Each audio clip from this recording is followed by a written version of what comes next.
5:00 pa lang ng umaga, gising na ako. Nasanay na ako sa ganong oras kahit hindi ko naman kailangang gumising ng maaga. Pero paano ba? Araw-araw ko siyang pinagluluto ng almusal.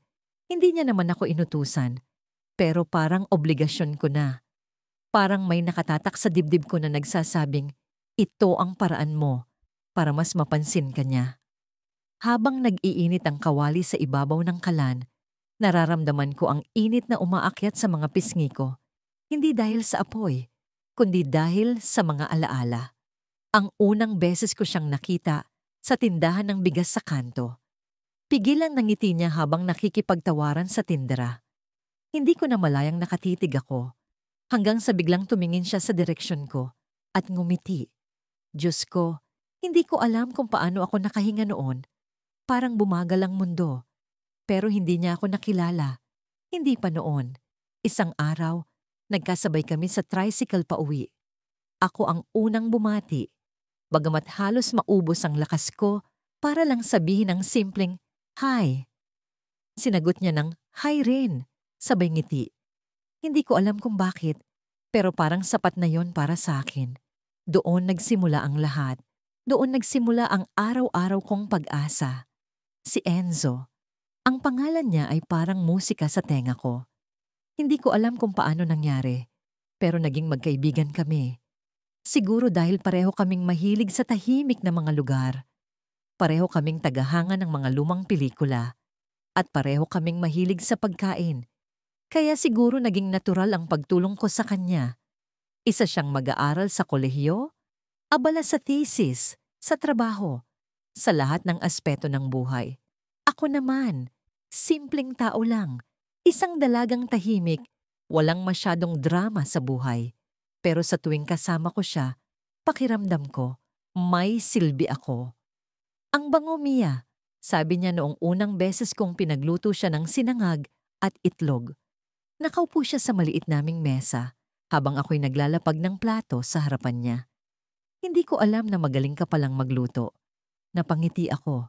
Hindi ko alam kung paano ko sasabihin na ang sinangag na yon, ang itlog na yon, ay ginawa ko ng may halong pagmamahal. Pero sa halip, sinabi ko lang, practice lang.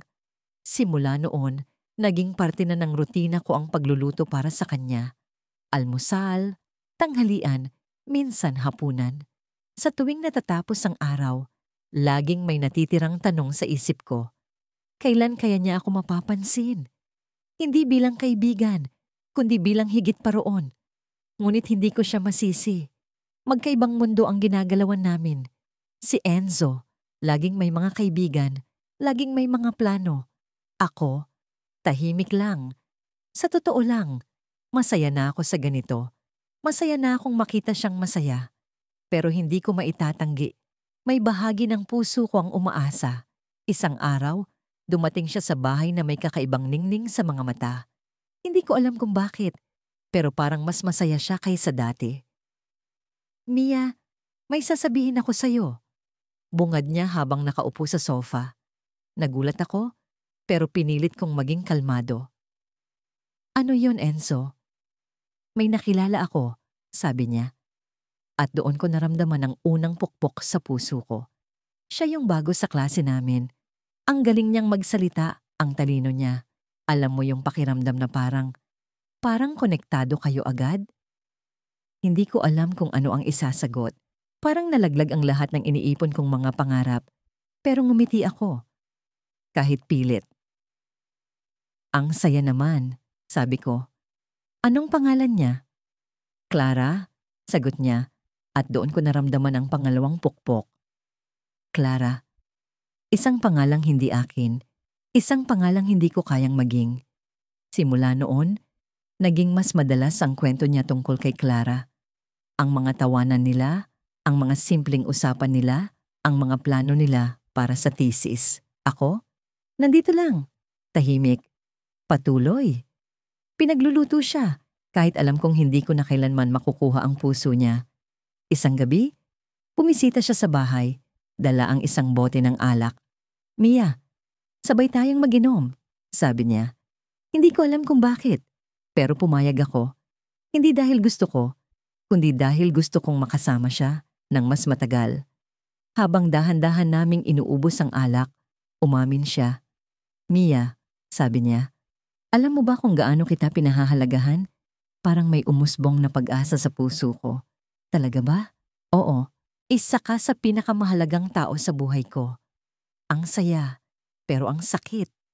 Mahalagang tao, pero hindi ang taong mahal niya. Hindi ang taong pinili niya. At pagkatapos niyang sabihin niyon, umalis siya. Naiwan akong mag-isa, nakatitig sa mesa kung saan niya iniwan ang bote ng alak. May iniwan siyang isang papel. Akala ko kung ano, pero nang buksan ko, isang paanyaya. Sa Sabado, may dinner daw, at kasama roon si Clara. Pakiramdam ko, bumagsak ang mundo. Sa tuwing magluluto ako para kay Adrian, para bang may sariling buhay ang mga kamay ko. Ang bawat paghiwa ng gulay, ang bawat paghalo sa kawali, palaging may kasamang dasal. Dasal na sana mapansin niya ang bawat pagsisikap ko, ang bawat pag-aalay ko ng sarili, sa munting anyo ng pagkain. Sa kusina, doon ko nalalabas ang lahat ng damdamin ko. Ang bawat rekado, tila hinahalo ko ng pagmamahal. Ang bawat talsik ng mantika, parang kirot na tanggap ko na lang. Sa tuwing magdadala ko ng pagkain sa bahay niya, laging naroon ang parehong eksena. Siya, nakaupo sa sofa, nakangiti habang abala sa paglalaro ng kanyang paboritong video game. Uy, ang bango naman yan, Mia. Lagi niyang sambit, sabay tapo ng tingin sa akin. Ang tingin na palaging mabilis, palaging walang malalim na kahulugan. Sinanay ko na ang sarili ko. Hindi ko kaya ang masaktan araw-araw, kaya natutunan kong tanggapin na ang tingin niya ay hanggang kaibigan lang. Adrian, sinigang ang niluto ko ngayon. Paborito mo, di ba? Binaba ko ang nakatakip na lalagyan sa lamesa at ngumiti. Tumayo siya, lumapit, at sinilip ang laman bago nagbiro. Grabe, Mia, kung hindi lang kita kaibigan, baka ligawan na kita. Ang sarap mo magluto eh. Tumawa siya, pero sa puso ko, parang tumusok ang bawat salita. Kaibigan, paulit-ulit niyang sinasabi yon. Parang paalala na may hangganan ng lahat ng ito. Sa bawat pagkikita namin, palaging may ibang babaeng pinag-uusapan si Adrian. Si Lian, ang babaeng nakilala niya sa gym. Si Trisha, ang kaibigan ng pinsan niya. Si Bea, ang bago niyang kasamahan sa trabaho. Ang dami nilang pangalan, pero ang pangalan ko, palaging nasa likod lang. Hindi kailanman naging una. Hindi kailanman naging espesyal. Mia, alam mo ba? Nag-text si Bea kahapon. Mukhang interesado siya sa akin. Napahinto ako sa pag-aayos ng pagkain sa plato. Gusto kong magtanong. Gusto kong magbiro na, ano bang meron siya na wala ako? Pero alam ko ang sagot. Hindi ako si Bea. Hindi ako si Lian. Hindi ako si Trisha. Ako lang si Mia, ang kaibigan niyang palaging nandyan. Ah, talaga? Mabait si Bea. Ah, sagot ko na lang. Pilit na pinipigil ang pag-alsa ng dibdib ko. Pinilit kong ngumiti kahit ang loob ko'y pinupunit na. Ayaw kong makita ni Adrian ang kahinaan ko. Ayaw kong malaman niya na sa bawat kwento niya tungkol sa ibang babae, unti-unti akong bumibigay. Isang araw, hindi ko inaasahan ang tanong niya. Mia, sa tingin mo ba, dapat ko siyang ligawan? Napatitig ako sa kanya. Hindi ko alam kung paano sasagutin. Ang lalamunan ko, parang kinapos ng hangin. Gusto kong sumigaw ng, hindi. Pero ang lumabas sa bibig ko ay, kung sa tingin mo, masaya ka sa kanya, bakit hindi? Ang sakit ng mga salitang sinabi ko. Parang ako mismo ang nagtaboy sa sarili ko palayo sa kanya. Ngunit hindi ko kaya ang ideya na mawala siya. Kahit sa ganitong paraan, kahit kaibigan lang ako, mas mabuti na ito kaysa wala. Pero sa gabing iyon, habang nakahiga ako sa kama, hindi ko napigilang umiyak. Ang damdamin ko, parang nag-uumapaw, parang hindi ko na kayang pigilan. Bakit ba ako nagpapakahirap? Bakit ba araw-araw ko siyang pinagluluto, pinagsisilbihan, pinakikinggan, kung hindi naman ako ang nakikita niya? Ilang araw ang lumipas at biglang tumawag si Adrian. Mia, pwede ka bang pumunta dito? May sasabihin ako. Agad akong nagpunta. Kahit pa ang puso ko'y kinakabahan. Pagdating ko, nakatayo siya sa may pintuan. Ngumingiti na parang may mahalagang balita. Sa loob ng bahay, may nakahanda ng wine, may maliliit na kandila sa mesa. Hindi ko alam kung para saan ang setup na ito, pero umaasa ako. Kahit konti, na baka ako ang dahilan. Mia, gusto kong magpasalamat sa lahat ng ginawa mo para sa akin. Sa pagkain, sa pagiging nandyan palagi. Hindi ko alam kung paano ko susuklian ang lahat ng yon. Napatitig ako sa kanya. Pilit na iniintindi ang bawat salitang sinasabi niya. Pero may isang bagay na gusto kong sabihin. Tumigil siya, huminga ng malalim, at nagpatuloy. Sinabi ko kay Bea na gusto ko siya at alam mo ba, sinagot niya ako, kami na. Parang tumigil ang mundo ko. Ang bawat tunog sa paligid, parang nawala. Ang tingin ko sa kanya, biglang lumabo dahil sa mga luhang pilit kong pinipigilan. Pinilit kong ngumiti, kahit ang ngiti ko'y pilit. Masaya ako para sa inyo, sambit ko. Kahit ang totoo, parang durog na ako. Pero bago pa ako makaalis, may sinabi siya na nagpabago sa lahat. Mia, alam mo ba? Sinabi ni Bea na ikaw ang dahilan kung bakit niya ako nagustuhan.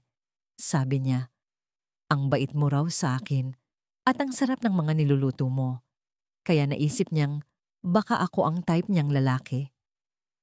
Parang sinampal ako ng mga salita. Ako ang dahilan kung bakit siya nagustuhan ni Bea. Ako ang tulay. Ako ang nagbigay ng daan. Ako ang nag-alay ng sarili ko. Pero sa huli, hindi ako ang pinili. Tumayo ako. Pilit na hinahawakan ang natitirang katinuan ko. Salamat sa lahat, Adrian. Pero siguro, kailangan ko munang magpahinga. Hindi ko na hinintay ang sagot niya. Lumabas ako ng bahay, ang bawat hakbang parang may bigat, ang bawat paghinga parang may kirot. Sa likod ng pintuan, narinig ko ang tawanan nila ni Bea. Napapikit ako at sa wakas, iniiyak ko na ang lahat. Hindi ko alam kung kailan ako makakabangon, pero ang alam ko, hindi na ako kailanman babalik sa bahay na yon. Pagkatapos ng mahabang araw sa trabaho, bumalik ako sa kusina. Hindi pa rin ako sanay sa tahimik na espasyo. Kahit araw-araw akong narito. Ang tunog ng kutsilyo na tumatama sa kahoy na chopping board, ang tanging musika sa aking mundo. Nakatanim sa isip ko ang mga ngiti niya, ang kanyang mga mata na tila palaging may kinang, at ang mga salitang hindi ko kailanman kayang sabihin ng direkta sa kanya, mahal kita. Ngunit sa halip na sabihin, ipinapakita ko na lang sa pamamagitan ng mga ulam na ginagawa ko para sa kanya. Sa araw na ito, adobo ang napili kong lutuin. Simple, ngunit may lalim, parang pagmamahal ko sa kanya. Habang hiniwa ko ang bawang, naalala ko ang unang beses na nakita ko siyang ngumiti dahil sa pagkain na niluto ko. Ang sarap nito, sabi niya noon, habang pinupuri ang bawat lasa. Akala ko noon, sapat na ang magpasaya sa kanya sa ganitong paraan. Akala ko, sapat na ang makita siyang masaya, kahit hindi niya alam kung gaano ko siya kamahal. Nasa harap ko ang kawali at habang iniikot ko ang mga piraso ng manok sa mantika, narinig ko ang tunog ng kanyang boses mula sa likuran. Uy, ang bango! Sabi niya, sabay dampot ng isang piraso ng chicharon na nasa mesa. Tumawa siya nang mahuli ko siyang kumukuha, ngunit hindi ko magawang pagbawalan. Para bang lahat ng kilos niya, kahit gaano kasimple, ay nagiging espesyal kapag nasa harap ko. Maghintay ka, malapit nang maluto, sabi ko, pilit na itinatago ang kilig sa tono ko. Pero hindi ko napigilan ang pagtingin sa kanya. Suot niya ang paborito niyang asul na polo. Bagay na bagay sa kanya ang kulay, lalo na't bumabagay ito sa kanyang mapupungay na mata. Napansin niyang nakatitig ako, kaya ngumiti siya. Malapit akong matunaw. Habang nilalagyan ko ng suka ang kawali, bigla siyang nagsalita. Alam mo ba, may sasabihin ako sa'yo mamaya. Sabi niya, at tumingin sa akin ng may kakaibang ekspresyon. Hindi ko alam kung bakit tumigil ang mundo ko sa mga salitang yon. May kaba, may pag-asa, at may takot na biglang bumalot sa akin. Pero hindi ko siya pinahalata. Talaga? Ano naman yon? Tanong ko. Pilit na pinapanatili ang kalmadong tono. Ngumiti siya ulit, pero hindi na siya nagsalita. Sa halip, umupo siya sa mesa at naglaro sa kanyang telepono. Hinayaan ko na lang siya, pero ang puso ko ay tila nag-umpisang magkarera sa kaba. Ano kaya ang sasabihin niya mamaya? May posibilidad bang hindi ko kayang tapusin ang iniisip ko? Ayokong umasa. Pagkatapos ng ilang minuto, matapos kong ilagay ang huling pampalasa, inihain ko na sa mesa ang adobo. Pinagmamasdan ko siyang kumain. Ang bawat subo niya parang musika sa akin. Ang galing mo talaga. Hindi ko alam kung paano mo nagagawa to. Sabi niya, habang tinikman ng sabaw. Tumawa ako. Pero ang totoo, gusto kong sabihin sa kanya na kaya ko itong ginagawa dahil siya ang inspirasyon ko. Pero hindi ko magawa. Hanggang tingin lang ako. Pagkatapos naming kumain, bigla siyang naging seryoso. Okay, sasabihin ko na to, sabi niya. Sabay ayos ng kanyang postura. Sa sandaling yon, parang huminto ang lahat. Ang tunog ng mga plato, ang ingay ng kalsada sa labas, pati ang tibok ng puso ko. Lahat nawala. Tanging ang boses niya ang naririnig ko. May mahal ako, sabi niya, at naramdaman ko ang biglang pagkalaglag ng puso ko. Hindi ko alam kung bakit, pero parang alam ko na kung saan ito patungo. Pilit kong pinanatili ang ngiti sa labi ko, ngunit ang mga kamay ko sa ilalim ng mesa ay mahigpit na nakayakap sa isa't isa. Sino? Tanong ko. Kahit alam kong hindi ko gusto ang sagot, tumitig siya sa akin. Pero hindi ko nakita ang pagmamahal sa mga mata niya. Hindi para sa akin. Si Claire, sabi niya. Sabay iling na parang hindi siya makapaniwala sa sarili. Hindi ko alam kung kailan nagsimula, pero mahal ko siya. Claire, kaibigan namin. Babaeng palaging masaya, palaging palakaibigan, palaging nagniningning sa paningin niya. Hindi ko alam kung paano ako nakapagpatuloy sa pag-upo sa harap niya. Ang mga salita niya parang kutsilyong tumama sa dibdib ko, pero tumawa ako. Pilit na pinanatili ang normal na tono. Talaga? Ang saya mo naman. Alam na ba niya? Umiling siya. Hindi pa. Pero balak kong sabihin sa kanya, anong tingin mo? May pag-asa ba ako? May pag-asa ba siya? Siyempre meron. Sino ba naman ang tatanggi sa kanya? Siya ang lalaking halos perpekto sa lahat ng aspeto. Mabait, matalino, maalalahanin. Pero hindi ko magawang sabihin yon ng direkta. Subukan mo. Malalaman mo lang kung gagawin mo. Sagot ko, habang pilit na nilulunok ang pait sa lalamunan ko. Tumayo siya pagkatapos. Salamat ha. Ang sang-araw na yon ay parang ibang-iba. Habang nagluluto ako ng adobong manok, ramdam ko ang bigat sa dibdib ko. Parang may kung anong paparating na hindi ko kayang pigilan. Hindi ko alam kung bakit, pero ang mga galaw ng kamay ko ay mas mabagal kaysa dati. Ang sibuyas na hiniwa ko ay hindi pantay-pantay. Ang bawang ay parang nagmukhang durog na lang. Hindi ito ang karaniwang sigla na mayroon ako tuwing nagluluto para sa kanya. Narinig ko ang pagkalabog ng pinto sa sala. Nandyan na siya. Napahinto ako sa paghalo ng sabaw sa kawali. Gusto kong tumakbo at salubungin siya, tulad ng palagi kong ginagawa. Pero hindi ko magawa. Parang may pumipigil sa mga paa ko. Ang tunog ng mga yapak niya papunta sa kusina ay mas mabigat kaysa dati, mas mabagal. Nang makita ko siya sa pintuan, may kakaiba sa mga mata niya. Hindi niya akong nginitian kaagad, tulad ng palagi niyang ginagawa. Sa halip, parang nag-aalangan siyang magsalita. Luto ka na naman? Tanong niya, pilit ang nangiti. Hindi ko alam kung bakit, pero may kirot sa puso ko sa simpleng tanong na yon. Parang may kung anong pader ang biglang tumayo sa pagitan naming dalawa. Oo, adobo. Paborito mo. Sagot ko. Pilit ding ngumiti. Hindi ko alam kung napansin niya ang pag-iwas ng mata ko, pero ramdam ko ang panlalamig sa pagitan naming dalawa. Kinuha niya ang isang baso at naglagay ng tubig, pero hindi siya naupo sa mesa tulad ng palagi niyang ginagawa. Sa halip, tumayo lang siya roon, nakatingin sa kawali na parang may malalim na iniisip. "May sasabihin ako sa'yo," bigla niyang sambit. Tumigil ang paghalo ko. Ang tono ng boses niya ay seryoso, hindi tulad ng nakasanayan ko. Mas magaan, mas masaya. Lumingon ako sa kanya, pero hindi ko siya direktang tiningnan. Natatakot ako sa kung anong susunod niyang sasabihin. "Okay," sagot ko. Mahina, halos hindi naririnig. Pero sa loob-loob ko, parang sumisigaw ang puso ko, humihingi ng awa. "Wag, please wag mo akong saktan. Siya na ang pinili ko." Ang sabi niya, diretso, walang paligoy-ligoy. Ramdam ko ang pagbagsak ng mundo ko sa isang segundo. Hindi ko alam kung paano magre-react. Ang tinig niya ay puno ng determinasyon, pero hindi niya ako kayang tingnan sa mata. Parang alam niyang masasaktan ako. Siya na ang pinili niya, hindi ako. Naalala ko ang mga araw na ginugol ko para sa kanya.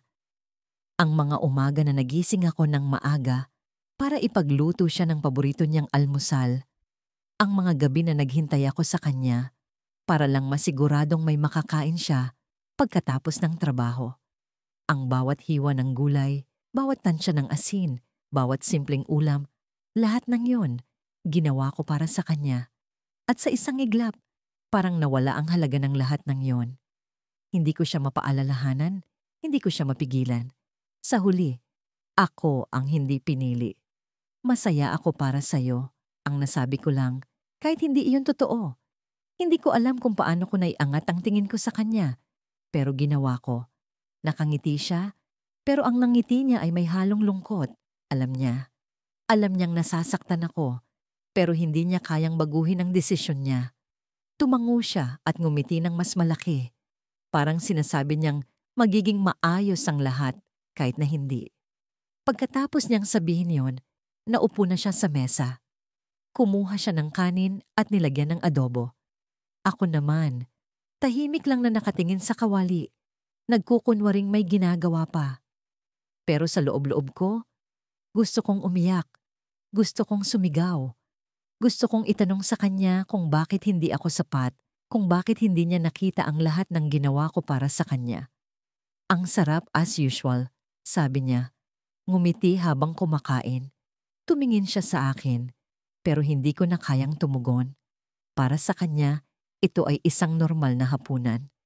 Pero para sa akin, ito ang huling beses na magluluto ako para sa kanya. Hindi ko alam kung paano ko tatapusin ang gabing yon nang hindi bumibigay. Pero alam kong kailangan ko. Habang kumakain siya, tumingin ako sa mesa. Sa tabi ng plato niya, may isang maliit na kahon. Hindi ko napansin ito kanina. "Ano yan?" tanong ko. Pilit na sinubukang gawing normal ang tono ng boses ko.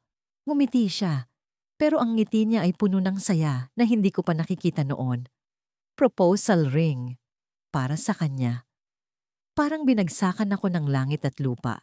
Hindi ko alam kung paano ko napigilan ng luha ko, pero tumango lang ako at ngumiti.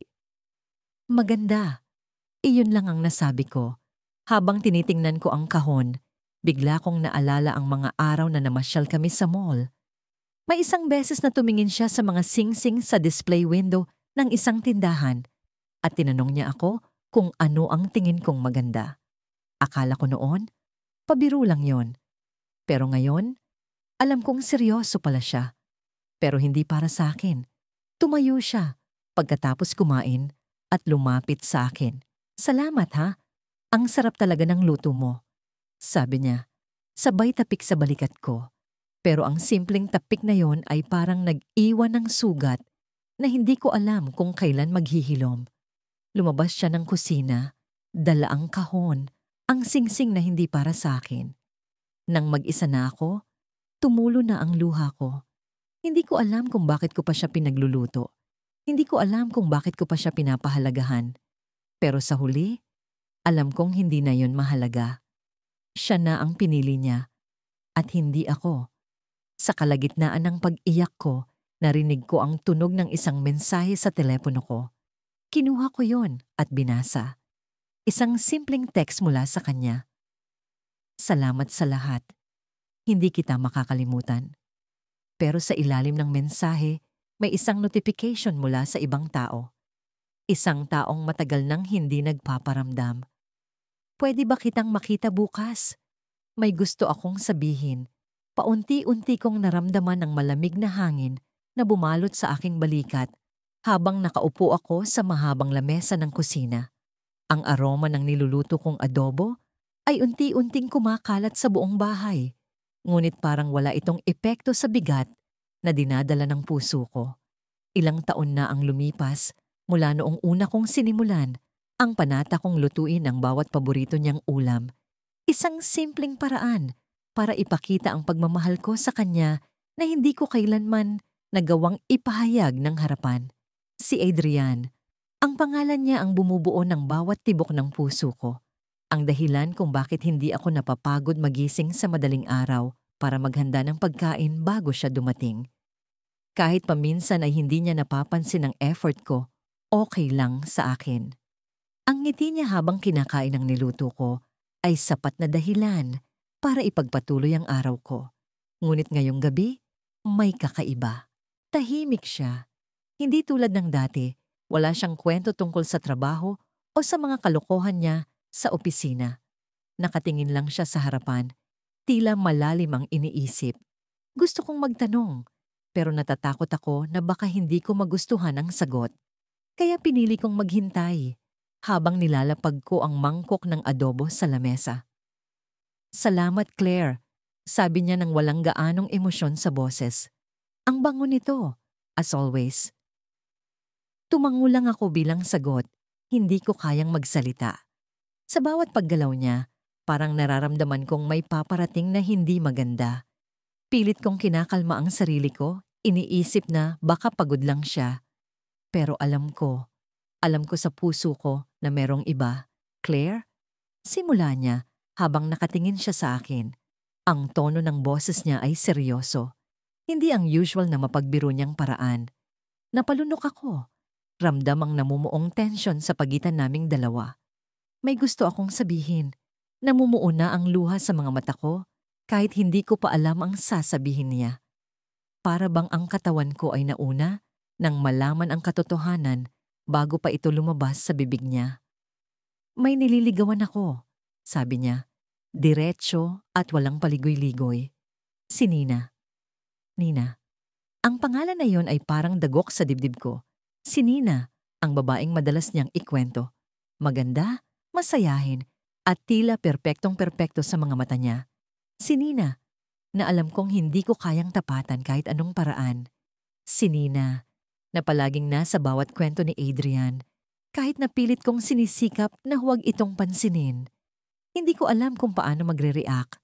Gusto kong nangumiti, magpakita ng suporta, magpanggap na masaya ako para sa kanya. Pero ang sakit ng katotohanan na kahit araw-araw ko siyang pinagluluto, kahit binuhos ko ang bawat piraso ng puso ko sa bawat ulam, hindi ako ang napili. Claire, alam kong napansin mo na siguro. Pero gusto kong maging honest sa'yo. Isa ka sa pinakamahalagang tao sa buhay ko at ayokong maglihim sa'yo. Ang irony ng sinabi niya ay halos hindi ko makayanan. Mahalagang tao? Paano naging mahalaga ang isang tao kung hindi man lang siya napansin bilang higit pa sa kaibigan? Ngunit tumango lang ako. Pilit na pinipigil ang luha na gustong tumulo mula sa mga mata ko. Masaya ako para sa'yo, sabi ko, kahit alam kong kasinungalingan yon. Ang boses ko ay halos pabulong. Takot na baka marinig niya ang panginginig nito. Ngumiti siya. Ang ngiti na palaging nagpapabilis ng tibok ng puso ko. Ngunit ngayong gabi, ang ngiti na yon ay parang patalim na bumabaon sa puso ko. Iniwan akong sugatan at walang magawa. Hindi ko alam kung paano ko pananatiliing buo ang sarili ko sa harapan niya. Gusto kong tumakbo palayo. Gusto kong umiyak hanggang sa maubos ang sakit. Pero hindi ko ginawa. Nanatili akong nakaupo Ang mga kamay ay mahigpit na nakahawak sa gilid ng lamesa. Claire, salamat sa lahat ha. Hindi ko alam kung paano kita susuklian. Palagi kang nandyan para sa akin at sobrang na-appreciate ko iyon. Ang irony sa mga salitang yon ay tila paulit-ulit na pumupukpok sa ulo ko. Hindi ko kailangang marinig ang pasasalamat niya. Hindi ko kailangan ng appreciation niya. Ang kailangan ko ay ang pagmamahal niya. Ang uri ng pagmamahal na ibinibigay niya ngayon kay Nina. Tumayo siya. Pagkatapos, kinuha ang cellphone niya at tumingin sa screen. Magpapadala lang ako ng text kay Nina. Okay lang ba? Tumango ako. Kahit wala akong lakas para magsalita. Sa bawat pindot niya sa cellphone, pakiramdam ko ay unti-unting nabubura ang espasyo ko sa buhay niya. Parang si Nina na ang pumalit sa lugar na matagal kong iningatan para sa sarili ko. At sa sandaling iyon, isang ideya ang pumasok sa isip ko. Isang ideya na hindi ko kailanman naisip noon. Sa kusina, sa gitna ng mga paborito niyang pagkain, sa harap ng taong mahal ko, ngunit hindi kailanman magiging akin, nahanap ko ang sagot. Hindi ko na kayang maghintay. Hindi ko na kayang magpakita ng lakas na wala naman talaga. Kailangan kong gumawa ng desisyon. Tumayo ako. Ang mga kamay ko ay mahigpit na nakahawak sa mangkok ng adobo. Lumapit ako sa kanya at sa isang iglap, tinawag ko ang pangalan niya. Adrian, sabi ko, ang boses ko ay puno ng tensyon. Tumalikod siya, nagulat sa bigla kong pagsalita. At bago pa siya makapagtanong, idinagdag ko ang mga salitang matagal ko nang gustong sabihin. Hindi ko na kayang itago. Mahal kita. Biglang nanigas ang buong katawan niya. Ang mga mata niya ay nanlaki, tila hindi makapaniwala sa narinig. Ngunit bago pa siya makasagot, bago pa siya makapagbigay ng reaksyon na maaaring makasira sa akin, isang tunog ang pumuno sa silid. Ang cellphone niya. Tumunog ito at sa screen ay lumitaw ang pangalan ni Nina.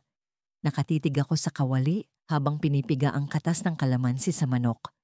Nakapikit ang mata ko, iniisip kung tama ba ang timpla. Pero sa likod ng bawat galaw ko, naririnig ko ang tinig nila sa sala, siya at si Mia. Malalakas ang tawanan, parang hindi sila nauubusan ng kwento. Ang bawat hagigik ni Mia ay parang dagok sa dibdib ko, ngunit hindi ko magawang huminto. Tuloy lang ako sa pagluluto, tulad ng araw-araw, tulad ng dati. Nang buksan ko ang kalan, bumungad sa akin ang init. Parang sinabayan nito ang init sa pakiramdam ko. Napansin kong nanginginig ang kamay ko habang hinahalo ang adobo. Hindi ko alam kung dahil sa pagod o sa bigat ng nararamdaman. Okay lang to. Bulong ko sa sarili. Masaya siya. Masaya siya. Pero masaya rin naman ako dati, hindi ba? Nung ako ang kasama niyang tumatawa, nagkukwento, nag-aasaran. Nung ako ang hinahanap niya tuwing may problema. Nung ako ang kinukulit niya para magluto ng paborito niyang ulam. Ngayon, si Mia na ang laging nasa tabi niya. Si Mia na ang kinakausap niya ng mahaba. Si Mia na ang pinapanood niyang tumawa na parang wala ng ibang mundo sa paligid. Hindi ko alam kung kailan nagsimula, pero ramdam kong unti-unti akong nawawala sa eksena. Parang lumalabo ang papel ko sa buhay niya habang si Mia ang nagiging bida. Pagdating ko sa mesa para ihain ang adobo, napansin kong magkatabi sila. Hindi ko maipaliwanag kung bakit bigla akong napahinto sa paglalagay ng pinggan. Ang lapit ng mga katawan nila. Ang lapit ng mga mata nila. Hindi naman sila gumagawa ng mali, pero bakit pakiramdam ko ang layo ko sa kanila? Parang may pader na hindi ko matawid. Uy, ang bango! Sabi niya, sabay ngiti sa akin. Napilitan akong ngumiti pabalik, pero batid ko ang lamig nito. Ang sakit makita ang ngiti niya. Ang ngiti na araw-araw kong inaasam. Pero ngayon ay parang isang bagay na hindi ko nalubos maramdaman. Salamat, sagot ko. Sabay talikod para bumalik sa kusina. Hindi ko kayang manatili sa mesa. Hindi ko kayang makita ang paraan ng pagtingin niya kay Mia. Ang uri ng tingin na hindi niya kailanman ibinigay sa akin. Nagtagal ako sa kusina. Kunwari, abala sa pag-aayos ng mga natirang sangkap. Pero sa totoo lang, nakikinig ako sa kanila. Ang saya-saya nila. Ang daming plano, ang daming pangarap. Naririnig ko ang pangalan ni Mia sa bawat pangungusap niya at parang bawat bigkas nito ay isang paghiwa sa puso ko. Pagbalik ko sa mesa para kumuha ng tubig, nagulat ako sa tanong ni Mia. Tayo na ba? Sabi niya. Nakangiti, pero may bahid ng kaba sa boses. Napatingin ako sa kanya, napatingin din siya sa kanya. Pareho silang naghihintay ng sagot, pero ako ang parang nanlalamig. Hindi ko alam kung anong mas masakit. Ang tanong ni Mia o ang sagot niya. Hindi pa, sabi niya. Kaswal, pero may ngiti sa labi. Pero malapit na, siguro. Alam mo naman, gusto ko lang na tama ang timing. Tama ang timing. Tama ang timing. Sa loob-loob ko, gusto kong sumigaw.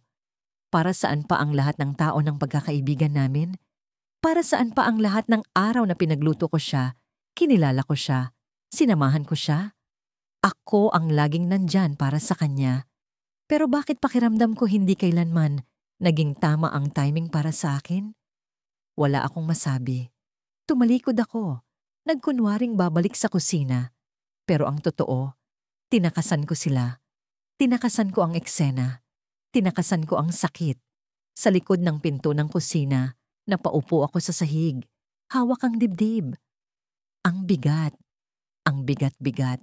Gusto kong umiyak, pero hindi ko magawa. Gusto kong magalit, pero hindi ko rin magawa. Parang hindi ko kayang ipaglaban ang nararamdaman ko dahil wala namang karapatan ng puso kong magdemand ng kapalit. Maya-maya, narinig ko ang yapak niya. Tumayo ako agad. Nagkunwari ulit na nag-aayos ng mga pinggan. Pumasok siya, dala ang baso. Salamat sa adobo, ang sarap talaga. Wala kang kupas, sabi niya. Sabay ngiti. Pero ang ngiti niya ngayon ay iba. Parang may lungkot, may tanong. Hindi ko alam kung napansin niya ang panlalamig ko kanina. Walang anuman, sagot ko. Pilit na nakangiti. Pero naramdaman ko ang paglapit niya. Ang init ng presensya niya sa likod ko. Okay ka lang ba? Tanong niya. Mahina, pero may kabang bumalot sa hangin. Napatingin ako sa kanya. Sa mga mata niyang tila nag-aalala. Gusto kong magsabi. Gusto kong ipakita ang lahat ng nararamdaman ko. Pero paano? Paano ko sasabihin ang nararamdaman ko kung alam kong hindi niya yun kayang ibalik? Okay lang ako, sagot ko, sabay balik sa pag-aayos ng mga pinggan. Pero bago siya lumabas ng kusina, hinawakan niya saglit ang balikat ko. Isang haplos lang, pero sapat para magdulot ng alon sa dibdib ko. At sa haplos na yon, biglang sumagi sa isip ko ang posibilidad. Paano kung alam niya? Paano kung nararamdaman niya ang nararamdaman ko? Paano kung may bahagi ng puso niyang gustong manatili sa akin, pero alam niyang hindi tama? Bago ko pa masagot ang mga tanong ko, narinig ko ang tawag ni Mia mula sa sala. Bilisan mo, may papakita ako sa'yo. Tumalikod siya. Tumakbo pabalik kay Mia. Iniwan ako sa kusina. Iniwang mag-isa, iniwang nagtatanong. Nang tingnan ko ang kawali, nakita ko ang sarili kong refleksyon sa mantika. Malabo, magulo. Parang ako. Parang ang nararamdaman ko. Pagsapit ng linggo, maaga akong gumising. Ang dapit hapon ay palaging espesyal sa araw na yon. Ang araw kung kailan palagi siyang bumibisita sa bahay. Parang ritual na namin ito. Ako ang magluluto ng paborito niyang ulam, ang adobong manok na may tamang timpla ng alat at tamis, habang siya naman ang magdadala ng kung anumang kwento o balita mula sa buhay niya. Sa tuwing naririnig ko ang tawa niya habang nagkukuwento, para bang saglit akong nawawala sa realidad. Ngunit sa likod ng bawat ngiti at bawat simpleng kilos, alam kong may puwang sa pagitan naming dalawa na hindi kailanman tatawid. Habang hiniwa ko ang bawang at sibuyas, pilit kong itinago ang bigat sa puso ko. Alam kong hindi ako ang babaeng hinahanap niya, pero masakit pa rin. Sa bawat ulam na inihahain ko, sa bawat oras na ginugugol ko para mapasaya siya, palaging may bahagyang kirot. Parang sinasaksihan ko ang sarili kong pagkatalo sa larong hindi ko naman sinimulan. Dumating siya sa eksaktong oras, dala ang kanyang paboritong iced coffee. Uy, ang bango ng niluluto mo. Alam mo, ikaw talaga ang pinakamasarap magluto sa lahat ng kakilala ko. Sabi niya, sabay ngiti. Napangiti rin ako, kahit alam kong hindi ko dapat kinukonsinti ang damdamin kong bumubuo ng kahulugan sa bawat salitang sinasabi niya. Para bang may kung anong spark sa tuwing inaangat niya ang tingin sa akin. Pero alam kong hindi iyong pagmamahal. Marahil, kasayahan lang. Salamat, sagot ko. Sabay kuha ng pinggan para sa hapunan namin. Sa hapagkainan, parang normal lang lahat. Nagkwentuhan kami tungkol sa trabaho, sa mga plano niya para sa susunod na buwan, at kung paano siya na-promote sa opisina. Buong oras na yon, nakikinig lang ako sa kanya. Hindi ko na isiningit ang sarili kong mga kwento. Parang mas tama na marinig ko ang mga kwento niya kaysa sa akin. Ang mahalaga, masaya siya. Alam mo ba, may isang babae sa opisina na parang, ewan, ang galing niyang magpasaya ng tao. Lagi siyang nakangiti, parang ang dali-dali ng lahat para sa kanya. Bigla niyang sambit. Halos mabitawan ko ang kutsara ko.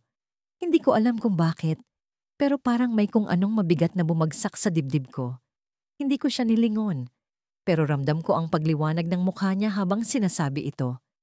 Tila may kakaibang enerhiya sa tono ng boses niya, tulad ng emosyon na hindi ko kailanman narinig mula sa kanya. Ah, talaga ba? Tanong ko. Pilit pinapanatili ang tono ng boses ko na parang walang nangyari. Ano bang pangalan niya? Si Bea.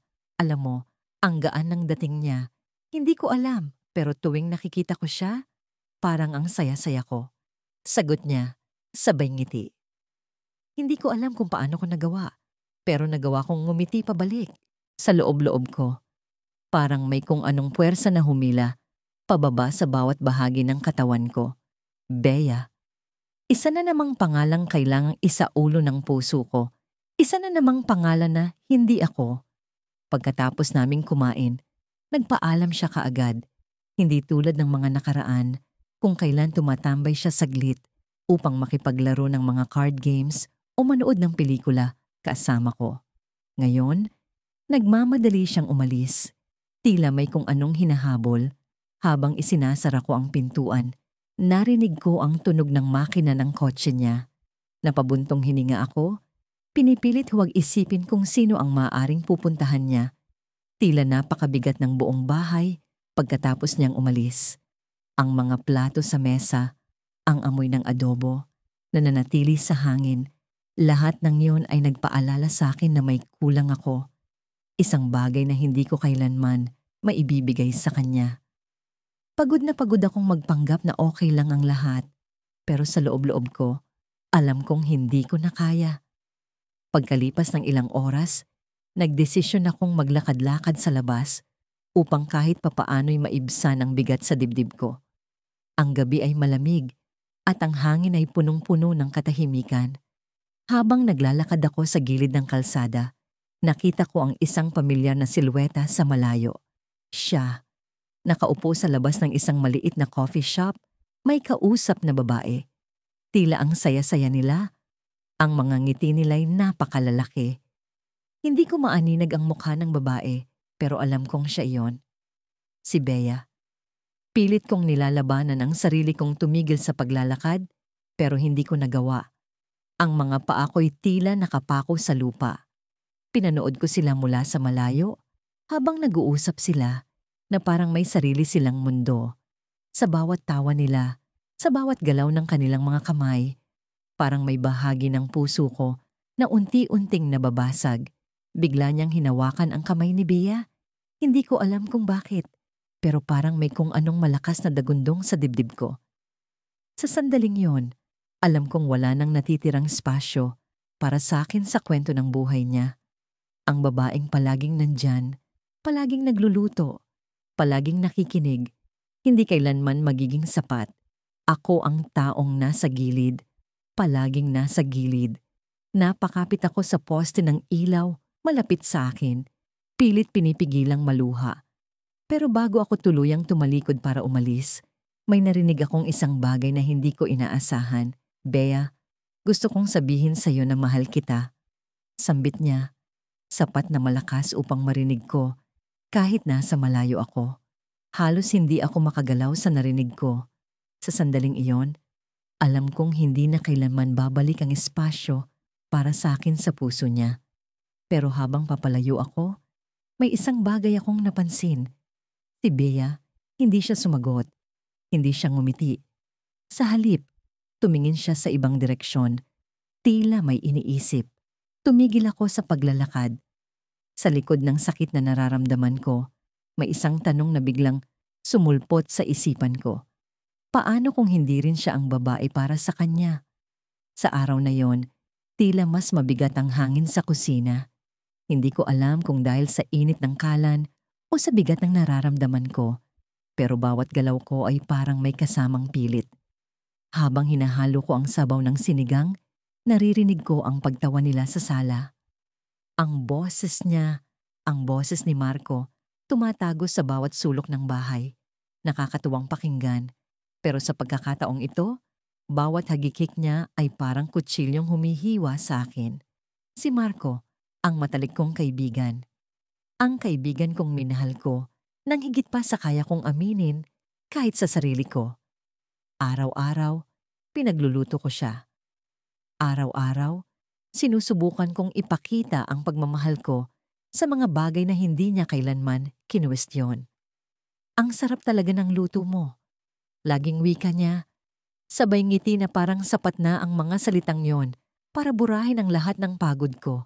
Pero alam ko, hindi niya kailanman nakita ang dahilan sa likod ng bawat ulam. Hindi niya kailanman nakita ako. Ngayon, may kasama siyang iba. Si Bianca. Maganda, palangiti, at maliksi, halos kabaligtaran ko. Nang dumating siya sa buhay ni Marco, nagbago ang lahat. Hindi ko alam kung paano, pero nawala ang espasyo ko. Kahit nandyan pa rin ako, kahit naririnig ko pa rin ang mga papuri niya sa luto ko, hindi na ako ang dahilan ng mga ngiti niya. Hindi na ako ang dahilan ng pagtawa niya. At habang nakatingin ako sa sabaw na unti-unting kumukulo, naramdaman ko ang pag-init ng luha sa gilid ng mga mata ko. Uy, ang bango naman dyan! Biglang sigaw ni Bianca mula sa sala. Narinig ko ang mga yabag niya papunta sa kusina. Ang saya ng boses niya, parang wala siyang ideya na bawat salita niya ay parang suntok sa dibdib ko. Ngumiti ako, pilit na tinatago ang sakit. Oo, paborito ni Marco ang sinigang. Gusto mo bang tikman? Teka, wag mo munang tikman. Biglang singit ni Marco, nakasunod niyang pumasok sa kusina. Para sa dinner mamaya yan, di ba? Napatingin ako sa kanilang dalawa. Si Bianca, ang mga mata niya puno ng saya, habang si Marco naman, ang ngiti niya laging pareho. Laging magaan, laging nakakakalmang tingnan. Pero sa pagkakataong ito, iba ang pakiramdam. Parang may pader sa pagitan namin na hindi ko maintindihan kung paano nagsimula. Ay oo nga pala, sagot ni Bianca. Sabay tawa. Excited na ako. Sigurado akong masarap to kasi ikaw ang nagluto.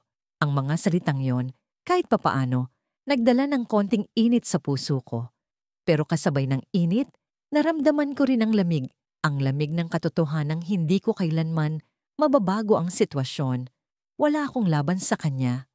Sa bawat ngiti ni Marco, sa bawat tingin niya kay Bianca, alam kong kahit anong gawin ko, hindi ako magiging siya.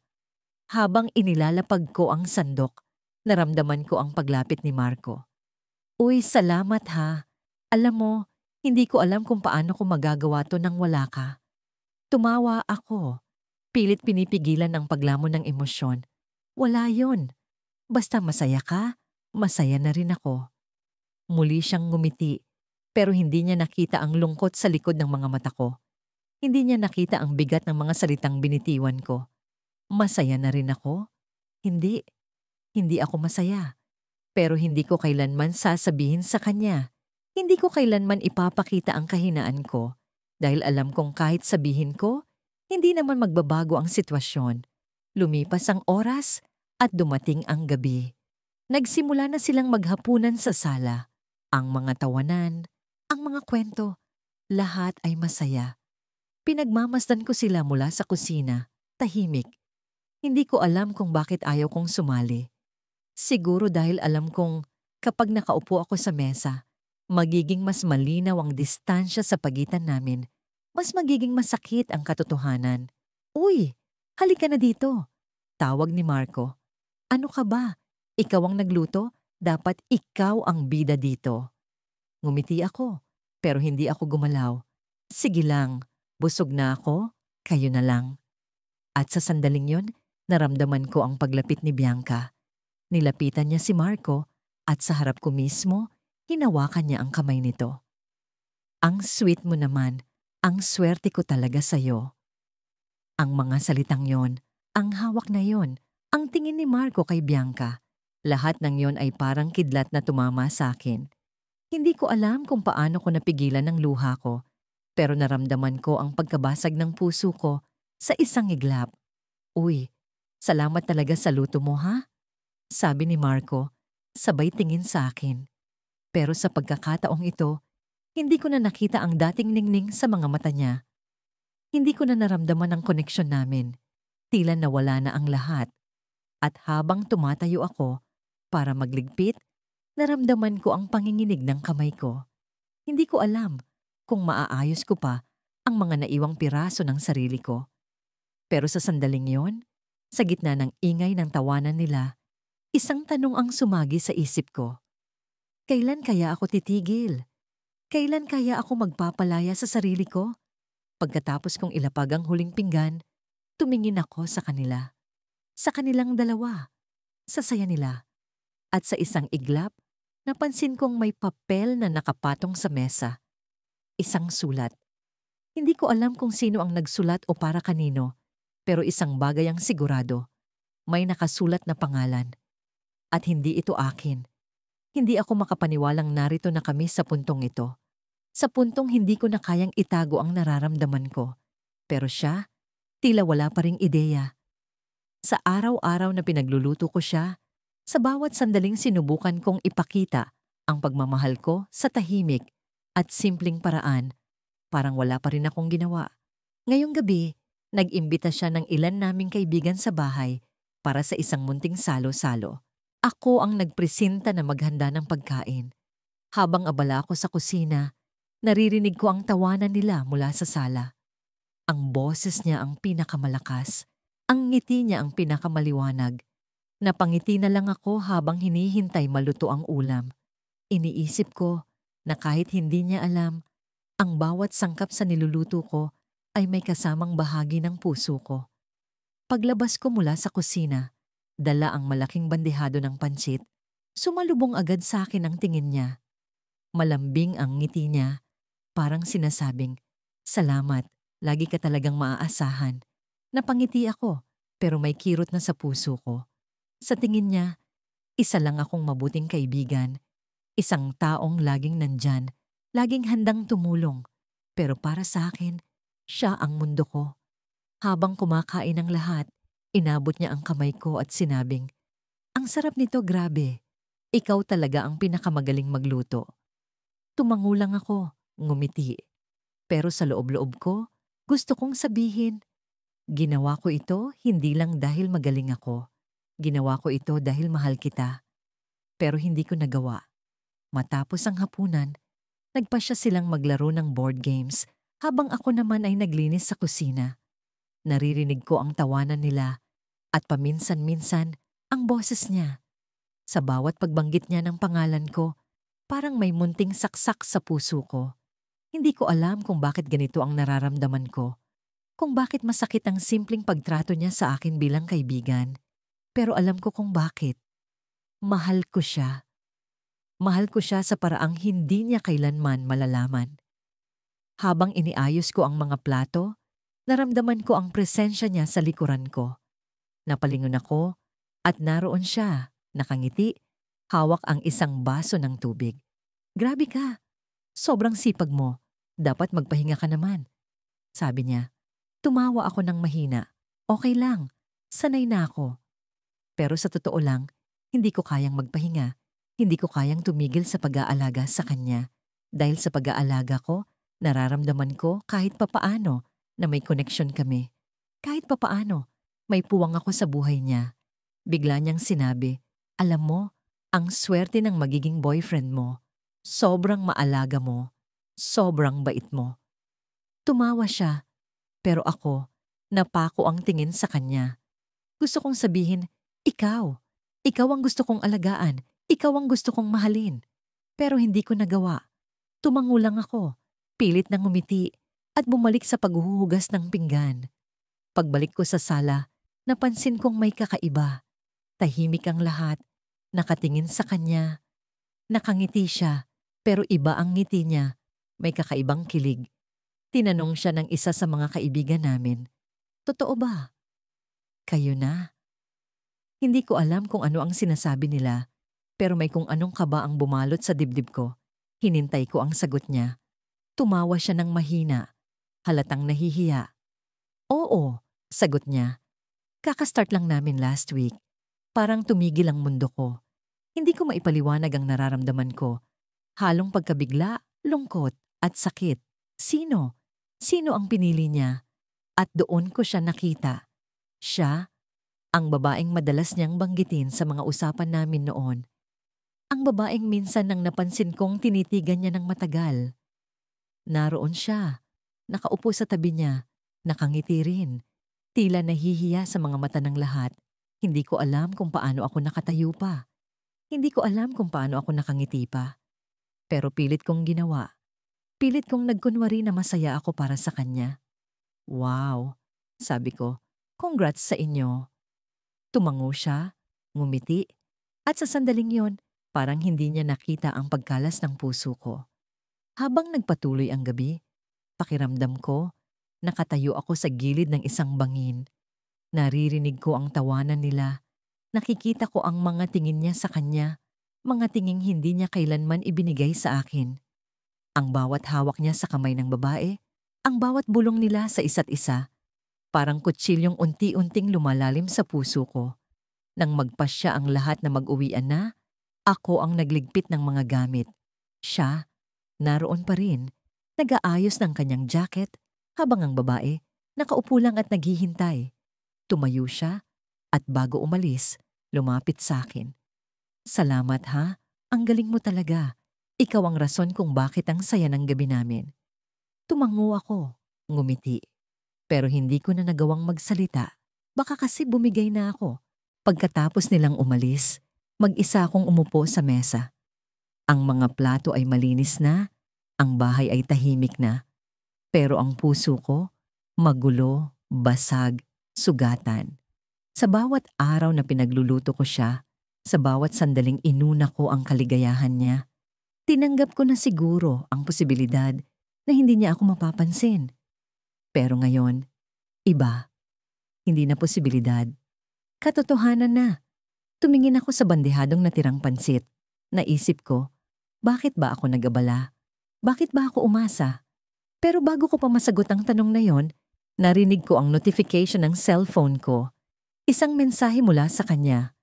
Binuksan ko ito at doon ko nabasa ang mga salitang yon. "Salamat ulit ha, pero may gusto sana akong itanong." Napakunot ang noo ko. Ano yon? Ano pa ang kailangan niyang malaman? Pagkatapos ng 2 linggo, dumating ang araw na pinakahindi ko inaasahan, ngunit pilit kong tinatanggap. Sa wakas, nagdesisyon si Marco na ipakilala ang babaeng matagal niyang binabanggit sa akin. Siya ang dahilan kung bakit bumalik sa buhay ni Marco ang mga ngiti at kilig na matagal nang nawala. Ang bawat kwento niya tungkol sa babaeng ito ay parang kutsilyong marahang inuukit ang pangalan niya sa puso ko, habang unti-unting binubura ang sarili ko. "Magugustuhan mo siya, promise?" sabi ni Marco habang sabay kaming naglalakad papunta sa parke. Nakasuot siya ng itim na polo na bagay sa kanya at amoy niya ang paborito niyang pabango. Iyong binili ko noong Pasko bilang regalo. Nakangiti siya, masaya, puno ng pananabik. Pero ako'y nagpipilit ngumiti nagtatago ng sakit sa likod ng bawat hakbang. Sa totoo lang, hindi ko alam kung paano ko nagagawa ito. Paano ko napapanatili ang pagiging kalmado habang ang puso ko'y tila nagkakawatak-watak. Sa bawat araw na pinaghandaan niya ang pagtatagpo na ito, ako ang kasama niyang nagplano, tumulong, at nakinig sa lahat ng detalye. Ako ang nag-suggest na dito sa parke sila magkita dahil alam kong maganda ang tanawin sa hapon. Ako ang nagpaalala kung anong bulaklak ang paborito ng babae. Ako ang tumulong pumili ng tamang oras. Ako ang nagbigay ng lahat, ngunit hindi kailanman ako ang pinili. Nang makarating kami sa lugar, huminto si Marco at tumingin sa akin. Salamat ha. Kung hindi dahil sa'yo, hindi ko alam kung paano ko magagawa ito. Gusto kong sabihin sa kanya ang totoo, na kung hindi dahil sa akin, hindi niya makikilala ang babaeng yon, hindi niya mararamdaman ang kilig na nararamdaman niya ngayon. Pero pinili kong manahimik, gaya ng lagi kong ginagawa. Walang anuman. Sagot ko, pilit ng ngiti sa labi. Sige, hihintayin kita sa kabilang bench. Tumango siya at tumalikod. Nakita ko siyang lumakad papunta sa direksyon kung saan naroon ang babaeng tinutukoy niya. Pigil ang hininga ko habang unti-unting nawawala sa paningin ko ang lalaking mahal ko. Sa kabila ng ingay ng parke, ang tawanan ng mga bata, ang tunog ng mga ibon, para bang nanahimik ang lahat sa loob ko.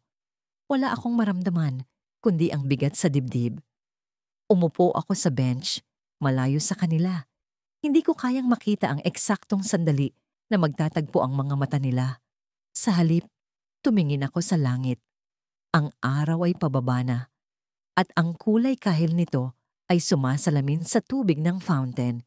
Napakaganda, pero parang wala itong saysay sa akin ngayon. Naramdaman kong may luha ng bumababa sa pisngi ko, kaya agad ko itong pinunasan. Hindi ko dapat hayaan ang sarili kong magmukhang mahina. Hindi ngayon. Bigla kong narinig ang tawanan nila. Bumaling ako ng bahagya, sapat lang upang makita si Marco na nakangiti habang kausap ang isang babae. Maganda siya, hindi iyong tipikal na kagandahan na hinahanap ng iba, kundi iyong klase ng kagandahan na simple pero nakakapanindig balahibo. Mula sa kinatatayuan ko, kita ko ang paraan ng pagtitig ni Marco sa kanya. Hindi ko kailanman nakita ang ganoong klase ng nangiti sa kanya kahit kailan kami magkasama. Pinilit kong ibalik ang tingin ko sa harapan. Hindi ko na kaya. Ang bawat segundo na naririnig ko ang tawanan nila ay parang dagok sa akin.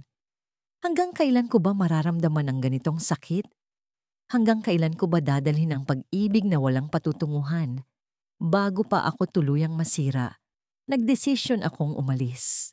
Tumayo ako, naglakad palayo. Hindi ko na alintana kung marinig ni Marco ang mga yapak ko. Pero bago ako tuluyang makalayo, narinig ko siyang tumawag. Sandali, saan ka pupunta? Napahinto ako. Hindi ko alam kung ano ang sasabihin. Lumingon ako. Kita ko mula sa malayo ang pag-aalala sa mukha niya. Ang babae ay nakatingin din sa akin. Tila nagtataka kung sino ako. May kailangan lang akong gawin. Sagot ko. Pilit na ginagawang normal ang boses ko. Enjoy your time. Ngumiti siya pero may halong pag-aalala. Salamat ulit ha, sa lahat ng tulong mo.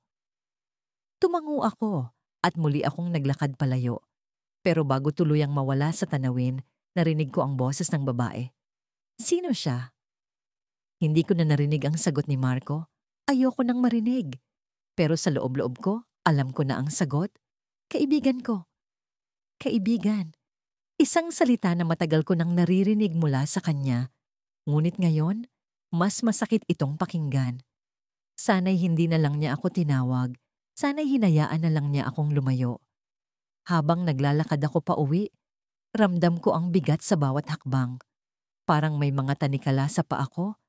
Pilit akong hinihila pa balik sa parke. Pero alam kong hindi na ako pwedeng bumalik. Alam kong tapos na ang lahat. Pero bakit ganito? Bakit parang hindi ko kayang tanggapin? Pagdating ko sa bahay, agad akong pumasok sa kusina. Binuksan ko ang refrigerator at kinuha ang mga sangkap para sa paborito niyang ulam, adobong manok. Hindi ko alam kung bakit ko ginagawa ito. Siguro'y gusto kong maramdaman na kahit papaano, may bahagi pa rin siya sa buhay ko. Habang hinahalo ko ang toyo at suka, pilit kong iniwasang mag-isip. Pero hindi ko maiwasan. Ang bawat tunog ng kutsara, ang bawat amoy ng bawang, lahat ng ito'y paalala sa kanya. Nang matapos akong magluto, inilagay ko ang adobo sa isang lalagyan at iniwan ito sa mesa. Walang pangalan, walang sulat. Alam kong darating siya bukas, tulad ng dati. Pero sa pagkakataong ito, hindi ko na siya hihintayin. Pumasok ako sa kwarto, humiga, at tumitig sa kisame. Ang katahimikan ay unti-unting bumalot sa akin hanggang sa narinig ko ang tunog ng telepono ko. May dumating na mensahe mula kay Marco. Binuksan ko ito at ang laman ay isang litrato nila. Siya at ang babae. Kulay kahel ang langit sa likod nila. Parehong nakangiti, parehong masaya. Sa ilalim ng litrato, may caption siyang nilagay, "Ang simula ng bagong kwento." Tumingin ako sa litrato at sa loob ng ilang segundo, parang tumigil ang mundo. Sa wakas, natapos na ang kwento naming dalawa at hindi ako ang bida. Napansin kong mas madalas na siyang tumatawag sa oras ng gabi. Hindi para sa akin, kundi para sa kanya. Sa bawat tunog ng cellphone niya, pakiramdam ko'y may humuhugot ng hininga ko. Unti-unting dinudurog ang natitirang lakas ko. Pilit kong itinatago ang sakit sa likod ng mga ngiti at tanong na, para bang wala akong napapansin. Pero paano ba ako makakalimot kung ang mga mata niya ay palaging puno ng liwanag tuwing binabanggit niya ang pangalan nito? Ang galing niya, alam mo ba? Sambit niya habang hawak ang tasa ng kape na ako mismo ang nagtimpla. Ang dami niyang alam tungkol sa mga bagay na hindi ko akalain na magugustuhan ko rin. Tumango lang ako. Pilit na pinipigilan ng panginginig ng kamay ko habang inaayos ang mga pinggan sa mesa. Hindi niya napansin ang lungkot sa mga mata ko. O baka sadyang pinili niyang huwag pansinin. Sa bawat kwento niya tungkol sa babae, pakiramdam ko'y parang sinasaksak ako ng paulit-ulit. Pero hindi ako makapagsalita. Ano ba ang karapatan kong magreklamo? Kaibigan lang ako. Kaibigan. Isang salitang tila nagtatakda ng hangganan sa bawat pangarap ko. Parang pader na hindi ko kailanman kayang lampasan kahit gaano ko pa kagustong abutin ang kabilang panig. Sa bawat araw na kasama ko siya, ramdam ko ang distansya. Hindi pisikal, ngunit emosyonal. May bahagi ng puso niya na hindi ko kailanman maaabot dahil hindi ako ang nasa gitna nito. Gusto mo bang makita yung litrato niya? Tanong niya bigla, sabay hila ng cellphone mula sa bulsa. Hindi ko alam kung paano ako nakangiti habang tumatango, pero alam kong ginawa ko. Hindi ko kayang ipakita ang kahinaan ko. Hindi ko kayang ipakita na sa bawat salita niya, unti-unti akong nauupos. Inilapit niya ang screen sa akin at doon ko siya nakita. Ang babaeng laman ng puso niya. Maganda siya. Hindi lang sa pisikal na anyo, kundi pati na rin sa aura nitong tila sinisigaw ang kumpiyansa. May ngiti sa kanyang labi na parang sinasabi, ako ang pinili. At sa sandaling yon, alam kong talo na ako. Walang laban na naganap, pero alam kong natalo na ako bago pa man magsimula. 'Di ba? Tanong niya, puno ng tuwa. Ang ganda niya, no? Pilit kong inangat ang labi ko sa isang ngiti. Oo nga, sagot ko. Bagamat ang boses ko'y halos pabulong na, tumalikod ako para kunin ang baso ng tubig sa kusina, hindi dahil uhaw ako, kundi dahil kailangan kong itago ang pangingilid ng luha sa mga mata ko. Habang nakatalikod, narinig ko siyang tumawa. Masaya, kontento. At sa sandaling iyon, naramdaman ko ang bigat ng katotohanan. Hindi kailanman ako ang magiging dahilan ng ganoong klaseng saya para sa kanya. Hindi ako ang magpapaligaya sa puso niya. Pagbalik ko sa mesa, nakita ko siyang nakatitig pa rin sa litrato ng babae. Para bang hindi niya napansin ang pag-alis ko. Para bang wala akong halaga Sa sandaling iyon, umupo ako sa tabi niya, pilit na hinahanap ang lakas na magpanggap pa. Anong plano mo? Tanong ko, pilit na ginagawang natural ang tono ng boses ko. Balak mo bang sabihin sa kanya? Tumingin siya sa akin at sa sandaling iyon, nakita ko ang bahagyang pag-aalinlangan sa mga mata niya. Hindi ko alam, sagot niya. Baka hindi pa tamang panahon, pero alam mo, parang gusto kong subukan. Ang subukan na yon ang tumapos sa lahat ng pag-asa ko. Ang subukan na yon ang nagsabi sa akin na wala nang kwenta ang mga araw na pinagluto ko siya, ang mga gabing kinig ko ang problema niya, ang mga sandaling tiniis ko ang sakit para lang manatili sa tabi niya. Sumandal siya sa upuan, hawak pa rin ang cellphone na tila nagiging tulay niya patungo sa isang bagong mundo, isang mundong wala ako. Pero bago pa man ako muling magpanggap na masaya para sa kanya, biglang tumunog ang cellphone niya. Isang mensahe.